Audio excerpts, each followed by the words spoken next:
All right, a little late night walking with Bailey.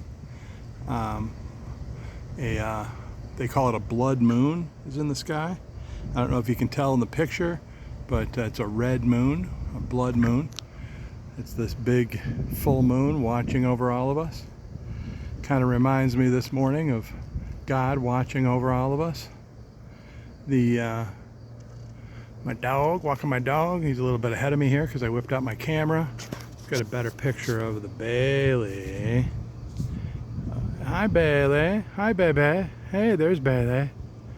He's like, yeah. And then here's a better picture of the moon, a little closer. Blood moon, it's red instead of its normal white. All right, Pastor Ken of the New Life Church of Dixon. A little different lighting today because it's probably got to be around 4 in the morning. I'm up early walking the dog, and I'm getting out and going to Racine to pick up my nephew. I did his taxes, and I'm going out to Potosi, Wisconsin to see my sister, Galena, Illinois to see my parents. That's all today. I got several hours in the car today. I'm doing a new thing. You'll see it by the time you see this video. I'm doing a new thing, which is drone video photography. I've got my new toy of late is a drone, which I'm having fun playing with that and getting pretty good at it, and doing drone photography for showing real houses and real estate. Let's see, I'm getting to a better lighting here, so maybe you can see me a little better. Anyway, so I'm going to just do some drone photography in Wisconsin for a house I own, a farm out there, and by the time you see this, it'll probably be up on the web, listed for sale. Like the Apostle Paul, tent making ministry. I don't take money from the church. Instead I support myself through real estate and tax accounting. I'm a tax accountant, so between the accounting and the real estate, that's how I keep the lights on at the church and the lights on in my house. my house is, since I rent out a few houses too. I'm also a landlord. So if you want to support the ministry, come on by my real estate office. Come on by the church. If you want to just say hi, glad to see you. Glad to see people who are watching this video. Sorry about the air in the back with the audio. So early morning today, my musings on God and my dog is that God is watching over everyone, not in a negative way. A lot of the religious writing is like, God is watching, and like he's going to punish us at any second. Sort of an Old Testament version of the God where he's a vengeful God, and if you do something, he's going to kill you and your family and your people. That sounds pretty nasty, pretty draconian. A lot of I gotta get a better shot of this. This is great. The nice blood moon. I'll keep talking.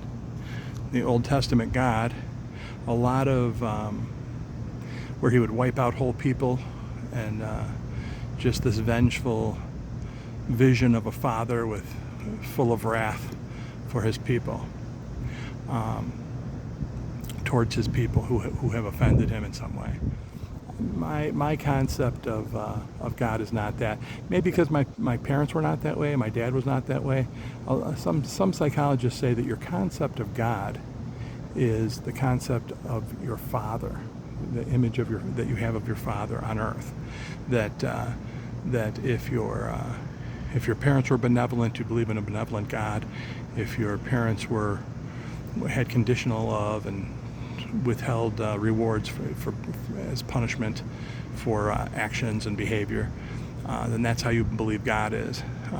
There's probably some truth in that. We anthropomorphize God, give him attributes that perhaps is not exactly in the Bible, but I endeavor to study the Bible and stick close to the most accurate portrayal God the Father and God the Son. Just might as well finish it off, the Holy Ghost.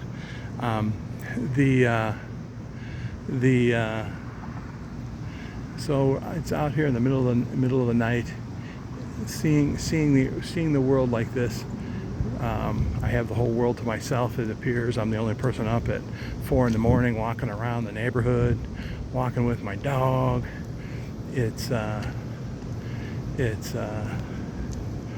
in the end, it's just life is just by yourself. We're social creatures. We're social humans. We like being in packs. It is important, but in the end, in the final analysis, we're all responsible for ourselves. It's you and God and your dog, walking through Earth, walking through history, making your individual choices in the context of your family and your village and your world, but primarily my reading of the Bible, and those of you who are listening, if you disagree, please put in the comments. If you have a different take on this, my view of the Bible, which is different than other religions. Christianity is different than other religions in that it's an individualistic religion. Coming together is very important, but in the end, it's a personal decision to follow Christ. It's most of the teachings, most of the sermons revolve around the individual choices that you're making, your internal world that you're making on your own. Whereas like Buddhism and Hinduism and other of the huge religions, they seem to be not so sure about Muslim religions. I've been reading a book on the life of Muhammad, but I'll talk about the Muslim religion in a different video. But most the other great world religions, great in that they're large and that they're respected and they've been around for centuries, is that